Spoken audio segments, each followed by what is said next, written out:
This is Valley News Live at 5.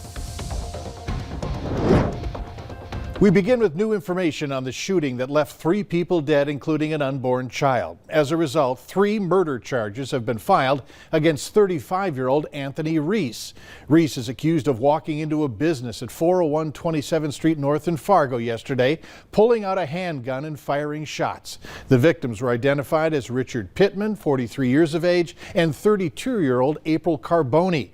Carboni was 35 weeks pregnant with a baby girl when she died. Documents say a witness told officers that Pittman and Reese were in an altercation on the factory floor earlier on the day on Wednesday. Management told Reese to leave, but witnesses say he came back a short time later and re-engaged Pittman in another fight. The witness said that she watched Reese pull out a handgun and shoot Pittman several times before he turned and fired several shots at Carboni. Fargo police, meanwhile, have released more pictures of a man wanted from Monday's armed robbery at Casey's on 42nd Street South. They say he threatened the clerk with a weapon and left on foot with cash. The robber is described as being about 5'11", lighter skinned. He was wearing a dark jacket with gray sweatshirt underneath. We have additional information and photos on our website, so go to valleynewslive.com. And of course, if you have any information on who this might be, call police. New at 5 today, 2 Moorhead men are in jail following a large drug bust. Moorhead investigators say Clay County deputies and state troopers stopped a vehicle on I-94 yesterday after they got some information about the men transporting drugs from Minneapolis to Moorhead. Officers searched their vehicle and found 15 small bags containing more than 300 pills, each one of them marked as M30. Police say it's a counterfeit drug that's responsible for doubling the number of yearly overdoses. Bradley Allen Swanson and Matthew Brian Katz have been booked into the Clay County Jail. Heating prices are soaring across the country, and now that we're seeing days below freezing, the bills are skyrocketing. Valley News Team's J.C. Dodd spoke with a homeowner who contacted us through our whistleblower hotline and says that his gas bill tripled since last month. The price of heating oil is surging nationwide. The Midwest is particularly hard hit. The cost to heat your home could increase by 50%, making this winter the most expensive one in a decade. Well, I was so surprised when I opened my Excel bill. Almost half of U.S. homes use natural gas to heat them. Clem Sorgard is one. His gas bill jumped from $33 in October to $105. In just 1 month. Even though he's using less. And I thought there had to be some mistake. But there wasn't.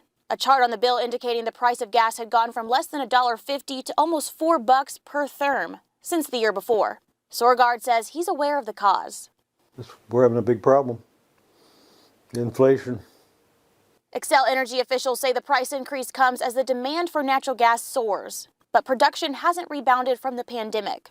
The company made it clear they do not make a profit on the gas, telling Sorgard the increase is only temporary. Until the North Dakota Utilities Commission, I guess they are called, decide what kind of a raise they can make.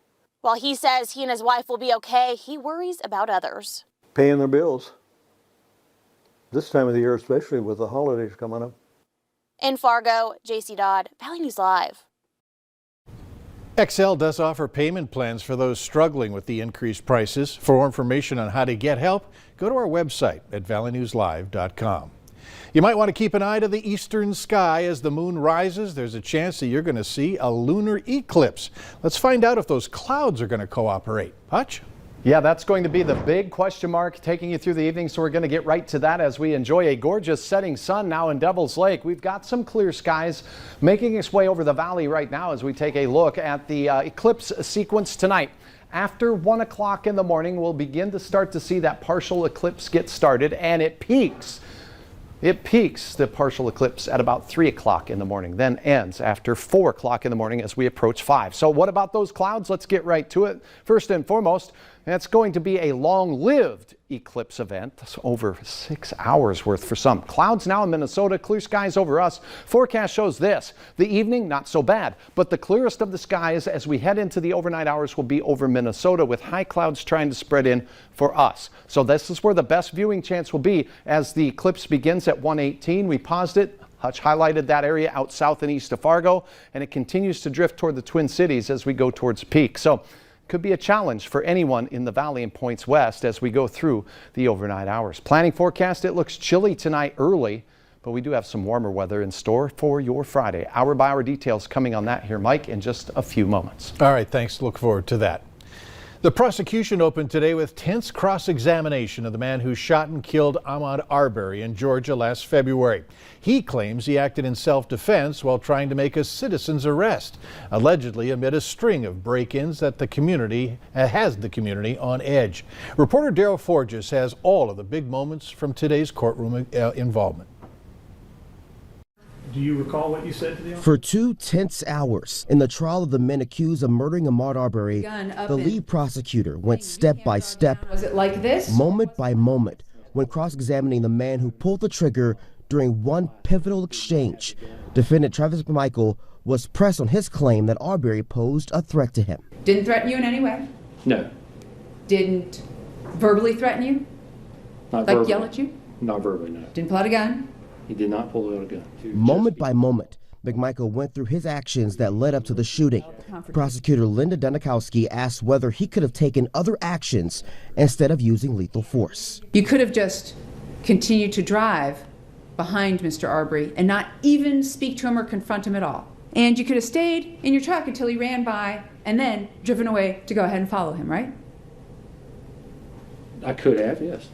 Defense attorneys say the 3 men charged in the killing acted in self-defense, claiming they were trying to make a citizen's arrest after they suspected Arbery of burglary. That was the person that I assumed that was committing the crime. That was the probable cause was him.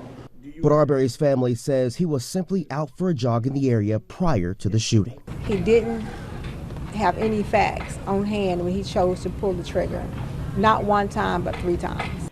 In Georgia, I'm Daryl Forges. The Defense Department's Office of Inspector General says the military and defense leaders acted appropriately during the January 6th riots at the U.S. Capitol.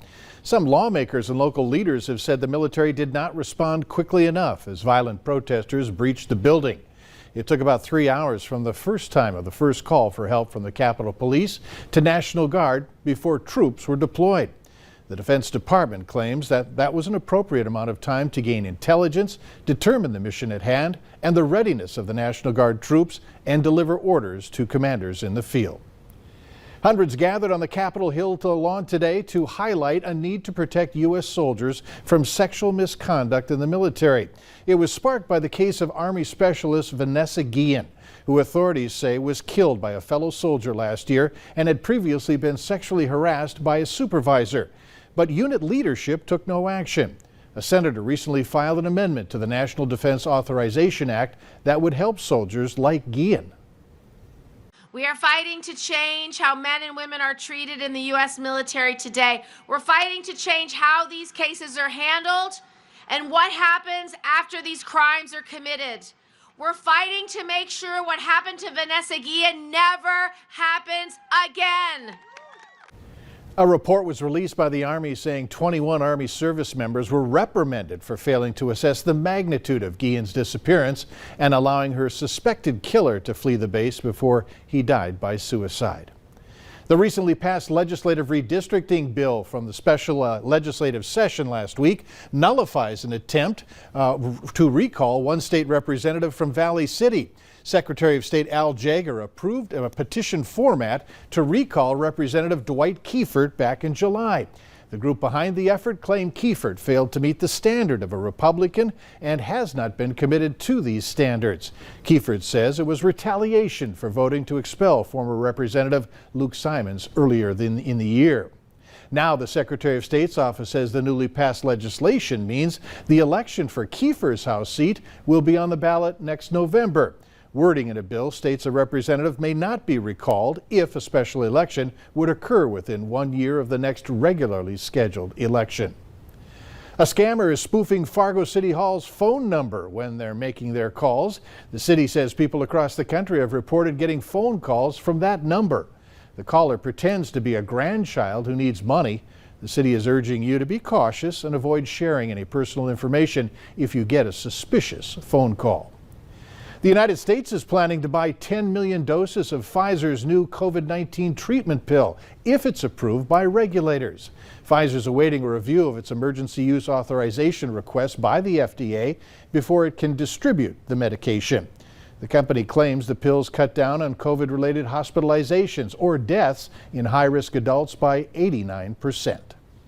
Later on Valley News Live at 5, which car company is recalling thousands of its sedans and why? And in weather, some beautiful conditions taking place, a little clearing going on, beautiful and colorful setting sun. There is a partial eclipse tonight, but clouds are going to be punching in. Your details on that and a warm up for Friday in the forecast next. Valley